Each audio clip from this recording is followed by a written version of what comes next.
2 मिनिटं बोला आणि परत नंतर काय ही पद्धत योग्य आहे का? नाही, पण ही योग्य मार्ग आहे का? नाही, तुम्ही आज बसला, हा योग्य मार्ग आहे का?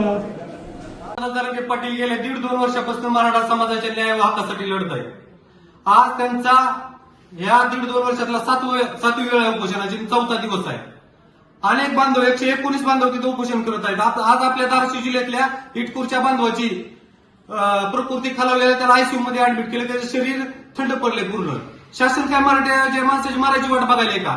जर शासन न्याय देणार नसेल तर इथून पुढे जे कायदा व सुव्यवस्थेचा प्रश्न निर्माण होईल त्याला सर्वस्वी सरकार आणि प्रशासन जबाबदार असेल. आज आम्ही मनोजदादाच्या समर्थनात धाराशिव जिल्ह्यातल्या बांधवांनी कलेक्टर ऑफिसच्या कॅबिनमध्ये कोंडून घेतले स्वतःला.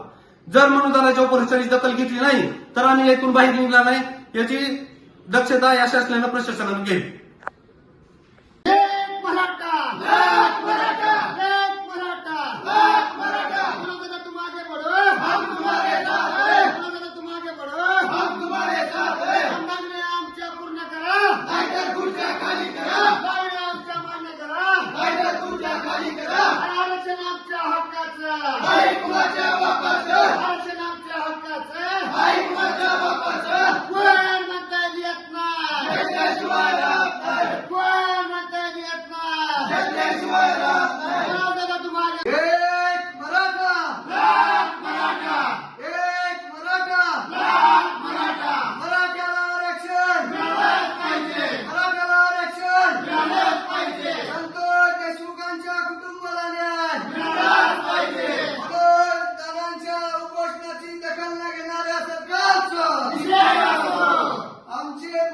माणसं मरत असताना बघणाऱ्या लोकांचा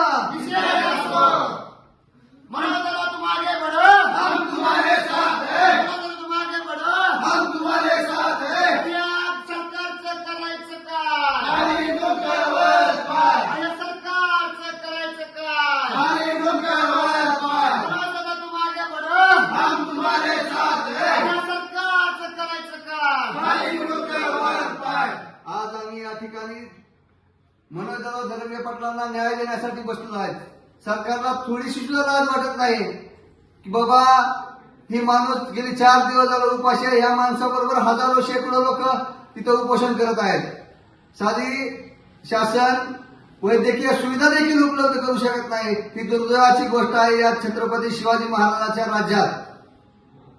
चाललंय तरी काय याचा निषेध म्हणून आम्ही आज मराठा बांधव धाराशिव येथील जिल्हाधिकारी कार्यालयामध्ये स्वतःला बंद खोलीमध्ये कोंडून घेतलेला आहे.